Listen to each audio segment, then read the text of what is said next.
guys, and welcome. My name is Jude, and today I am here to do a review of The Name of the Wind by Patrick Rothfuss. It's raining like a bitch outside, and it just feels like the right time to review this book, so let's get right to it. So The Name of the Wind is one of the best stories of epic fantasy, magical things that I've read in such a long time. Needless to say, I gave it 5 out of 5 stars, and if I could, I would have given it 10, 100, 1,000. But nevertheless, I was only able to give it 5 stars, but it was just 5 great stars. The Name of the Wind is one of those books that at least so many people have read, and they're like, oh my god, you gotta read it. If you like to read, you gotta read The Name of the Wind. It's like, it's part of it. It's like reading Harry Potter, The Lord of the Rings, maybe even Twilight. But The Name of the Wind, it's like way up here with The Lord of the Rings. I would say it's even better than Harry Potter. Like, fandoms come at me, bro, am I right? I mean, I'm not trying to offend anyone, I'm just saying I actually think I liked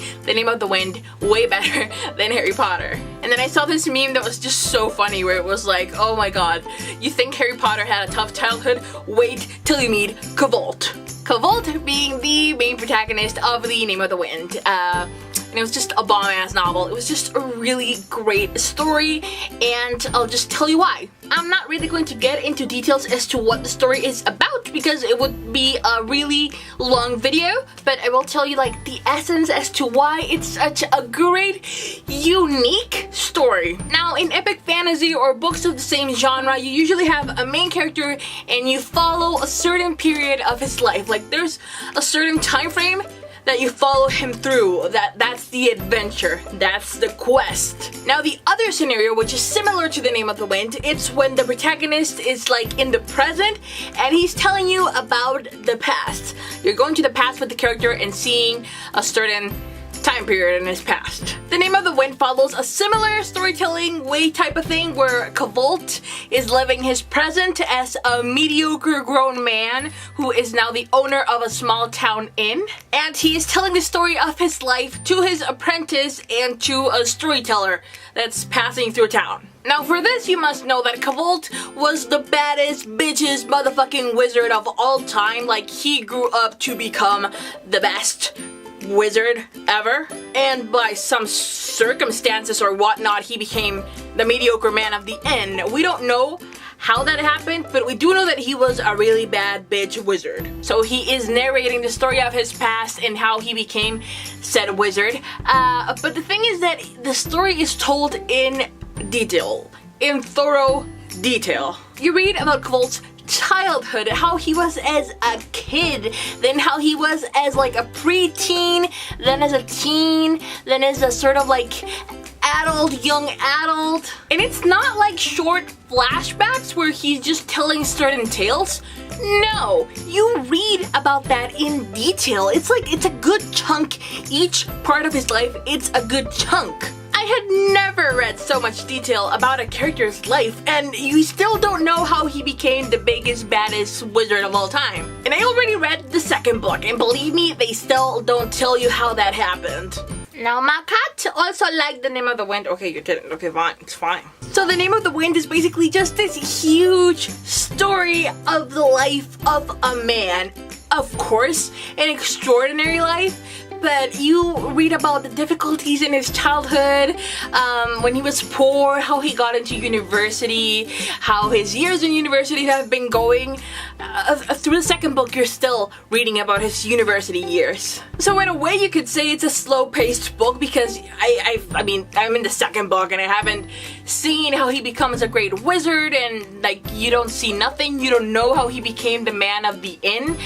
We still don't know how he became the sad adult that he is now in his present. But you see his past in so much detail, and it was so much fun. I mean, there's little adventures, and I don't think I've ever read about a character's life so much in such detail and so thoroughly. It just feels like a tale as old as time, you know? Reading this book felt like when my mother used to read to me before bedtime when I was a kid. Like, it's cat Like, it's just this huge story that's just, it's bigger than itself, and you're hearing about it and you're like, wow, this person is so cool. And it is so intriguing to see how that scrappy little kid nobody became the biggest wizard of all time, and then just fell so low to become the Cavalt of the present.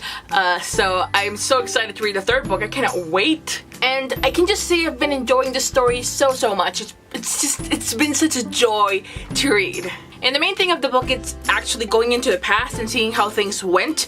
Of course, there's things that are happening in the present, but there's little bits. And at least personally, I can find it very frustrating when they go into flashbacks and I want to go back to the present. But with the Name of the Wind, when you're in the past, you want to read about the past. When you're in the present, you want to read about the present. It's just Patrick Rothfuss. It's such a great storyteller. The story, it's just so well done. The character is fun. Of course you get pissed off at him and the situations and everything, but it's so well done. Like, world building, character development, everything is just so well done. So it is an epic adventure of sorts in detail, and it's great. My only complaint would be that there's not many women, or like barely any female characters at all through the novel. I don't think there's actually any like kick-butt characters there, like, now that I think about it. And you might argue that the book is sort of like a time period kind of thing. It doesn't have like a clear time frame of things, but it's sort of like a medieval-ish kind of thing, and you might argue that, like, because of the time, there weren't many women involved. But if you're dealing with magic and sorcerers and dragons and that sort of shit, you can throw in a few women in there. I'm just saying, like, more women wouldn't have heard this book.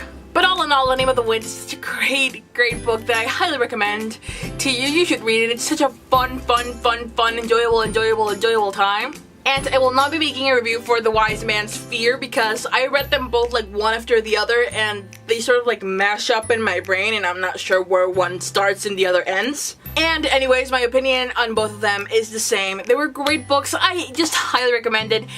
And I would love to know your thoughts. So do leave them in the comment section down below, and I would love to know if any of you didn't like it, and why didn't you like it? I want to know. Because I just see this book as something like flawless, so I would love to see what other flaws did you found in it. So yes, thank you so much for watching. I do hope that you read it if you haven't, and that you enjoyed it, most of you at least. And I will see you guys in the next video. Bye!